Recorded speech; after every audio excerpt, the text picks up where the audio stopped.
এমন দিনেই সাকিবকে ব্যাটে বলে ঝড় তুলতে হলো। শ্রীলঙ্কায় যখন বাংলাদেশ জাতীয় দল নাকানি চুবানি খাচ্ছে দূর গায়ানাতে, সাকিব তখন দুবাই ক্যাপিটালসকে টানছেন একা হাতে। ব্যাট হাতে প্রথম বলে রিভার্স সুইপে 4 মারছেন, বল হাতে প্রথম বলেই উইকেট তুলছেন। ব্যাট হাতে অপরাজিত 58 রানের পর বল হাতে 4 উইকেট, যেন কোনো প্রশ্ন নয়। সাকিব ঘোষণা করছেন 38 বছর বয়সেও আমার সমকক্ষ কোনো খেলোয়াড় বাংলাদেশে নেই। ব্যাট হাতে সাকিব যখন উইকেটে আসেন দুবাই ক্যাপিটালস তখন 58 রানে হারিয়েছে 3 উইকেট। প্রথম বলেই রিভার্স সুইপ থেকে আদায় করেন 4 রান। অপর প্রান্তে উইকেট যাওয়ার মিছিল শুরু হলে অ্যাঙ্করিং রোল পালন করেন, কিন্তু গিয়ার শিফট করতে সময় লাগেনি।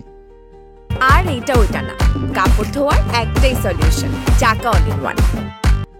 সাকিবের ব্যাটিংয়ে এখন ঠিক আগের জৌলুস নেই। গায়ানার স্লো উইকেটে সাবলেই ব্যাটিং করাও দুরূহ, কিন্তু সাকিবের অভিজ্ঞতা, সাকিবের ক্রিকেট মনস্তত্ত্ব জানে এখানে কিভাবে ব্যাটিং করতে হয়।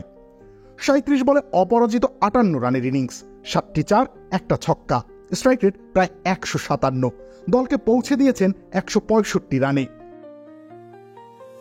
এরপর বল হাতেও চলে দ্য সাকিব শো।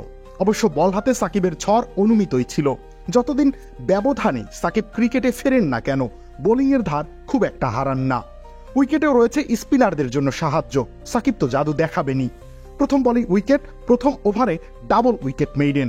ম্যাচ শেষে bowling figure 4 over 1 maiden, 13 run 4 wicket. ব্যাটে বলে পারফর্ম করেই দলকে জিতিয়েছেন 22 রানে।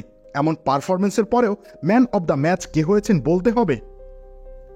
রবিউল ইসলাম রনি, খেলা 71।